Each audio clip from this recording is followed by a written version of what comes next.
So today we're living in a world where fashion and football and et cetera, are the things that really dominate our minds as we go through our lives and we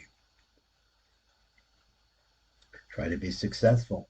We have to make money. We have to be able to preserve our families. There's so many things that are impinging upon us all the time. It's very difficult, and it can be difficult to really find where you're at in the world. You're in a planet that is constantly moving, in a world that is constantly changing, and there's plenty of bad in the world. So here comes Rabbi Mimran along with the work that he's been working on for years and years and years. And if you know Rabbi Mimran, he's what you call, I say you would call him an itinerant teacher, although he has a yeshiva in England, Gateshead, England. He travels all over the world. And when he's traveling, he has time sometimes to learn with students. I was one of his students for many years. He came to the United States. He visited here. He's constantly looking to raise money in order to be able to support the institutions that he does, and particularly to promote this particular book, which is got some heavy stuff in it. It's very, very important to us. The time to stop and slow down and start thinking about the concept that he wants to talk about. He calls this book The Ultimate Connection with God. He says it's a 7-step guide to Jewish spirituality. In fact, it's a really deep book, a book where the chapters are very, very short, which is helpful because then maybe perhaps we can learn how to put together some of the ideas that Rabbi Mimran has grasped here. Now, these ideas, he goes way back because the study of Diveikus, which is really the story here, which is another way of connecting with God, has been going along for a long time.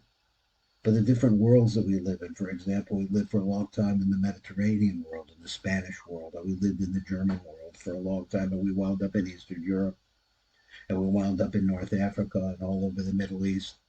We wound up, but in the meantime, things constantly change. But one thing that does not change, and that is eternity. And Rabbi Mimran wants to bring us over to that place. Now, the ultimate connection with God, and he's going to say this over here. I'm going to just skip around just a little bit for a second.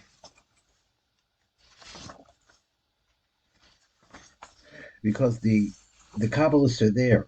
And as the times are coming now shorter and shorter, let me get to this idea. Here in the very first page of his introduction, he says there is a very famous verse of the Torah that plays a central theme in Judaism.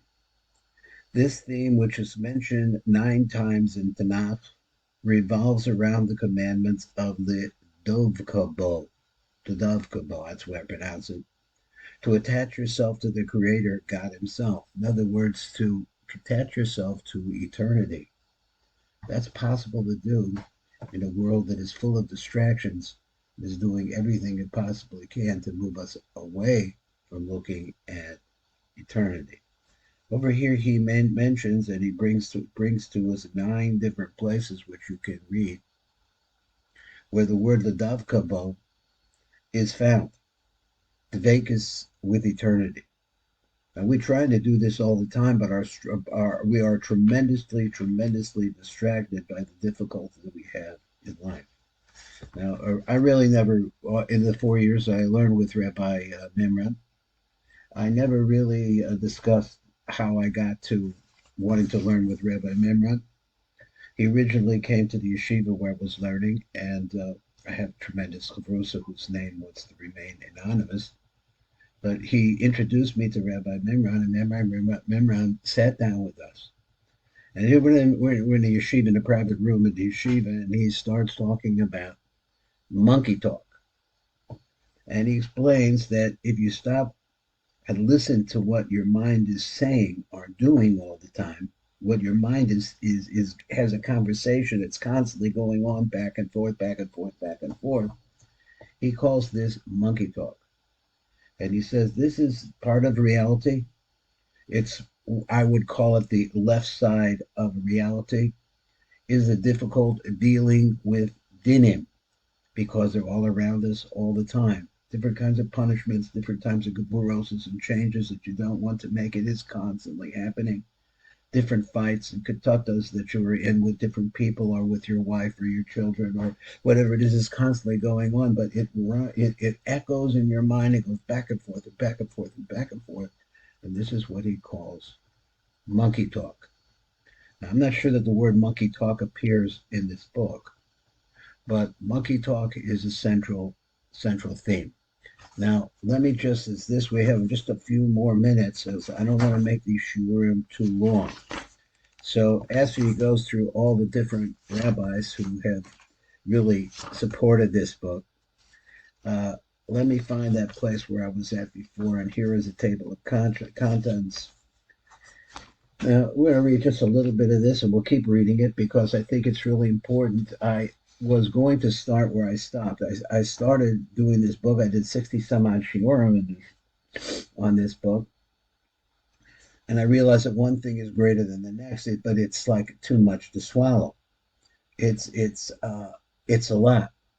So it comes out that this book, and especially if you're able to learn with chavrusa, and you're trying to actually implement these things in your life to try to straighten out the monkey talk and get rid of it. He's going to tell you techniques for this. These techniques can happen and can be applied to anytime you come to daven. When you come to daven, you start getting involved in tefillah, then you're trying to reach Hashem.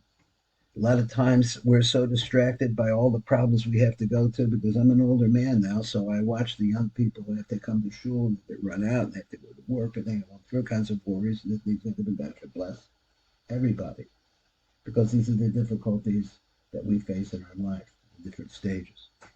He says, writes like this, and we'll start this as an introduction. This is his prologue, his forward. There's something important you need to know before reading this book. Now, he writes a secondary purpose for writing this book is to somewhat quench the thirst of so many within the Jewish faith who are yearning to understand and, more importantly, experience the spiritual worlds within Jewish tradition. So, first of all, a person has to understand that Jewish tradition is extremely rich. It's the richest thing on the planet. And if a person is able to, we have so many people that are disaffiliated, so many people that are really following the path of the Gentiles. So we have to, just say, what about them? Well, it would be really nice if people would start thinking about Jewish tradition and becoming part of the Jewish people, either through Zionistic activities, but ultimately through prayer. And that's where we're coming right now. So he said the spiritual worlds within Jewish tradition on which our faith is based. But in order to be successful in our mission, one crucial lesson must be mastered. Otherwise, all endeavors towards this holy goal will be fruitless. That lesson is to train yourself to think in an alternative way from which you were taught to think. You have to start finding a new way of thinking. Is that possible? Here lies the true key to any and all successful spiritual pursuit. Now, this business that Rabbi Mimran said that very first time that I met him, and there he was raising money for, I can't remember what exactly. He was, for his yeshiva. He says, always around the world trying to raise money, meeting people like myself. So I got involved. That's what happened because it was very interesting. And so he offered to learn with me for a really nominal amount of money. And we got started on a monthly basis, and that's really what happened. So he said the reasoning for this is quite simple. Imagine for a minute you are preparing for a distant voyage in space.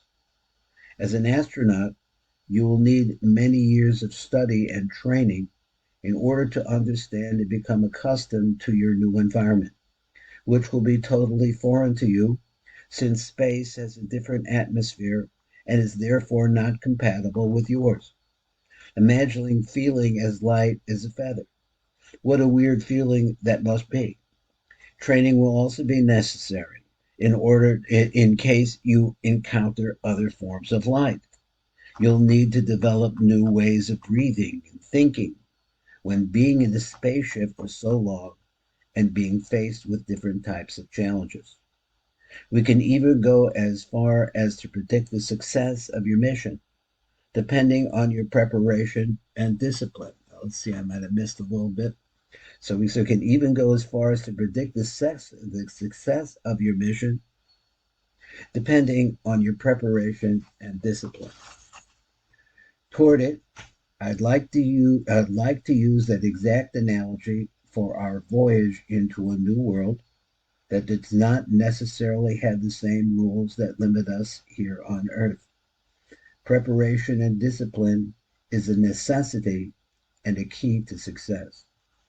Therefore, back to the point, which is to develop an alternative way of thinking, otherwise moving from a three-dimensional world to a world that holds a multiplicity of dimensions that will not be at all successful. Now, let me read that last part again. He says that if you don't develop this alternative way of thinking, now we always think only one way from the time that we're little children. Remember, the Torah tells us that when children are little, they're really gevuros, they're dinim, they're full of dinim. Not until they reach maturity, that's like 12 years in a day for a girl and 13 years in a day for a boy, that they begin to start to have the other side. That is, the Yetzer Tov starts to come in and starts to balance out those dinim, or the behavior of children. So this is our normal way. Our normal way is to behave and have a mentality like children. Otherwise, moving from a three-dimensional world to a world that holds a multiplicity of dimensions will not be at all successful. Now, that's going to be the shir today, and we'll try. This is going to be the morning meditation shir, Diveikus with Hashem. That's our subject. This is Rabbi Yosef Chaim Mimran. This book is the ultimate connection with God. He's talking about this concept called Diveikus. This is Baruch Fleischman.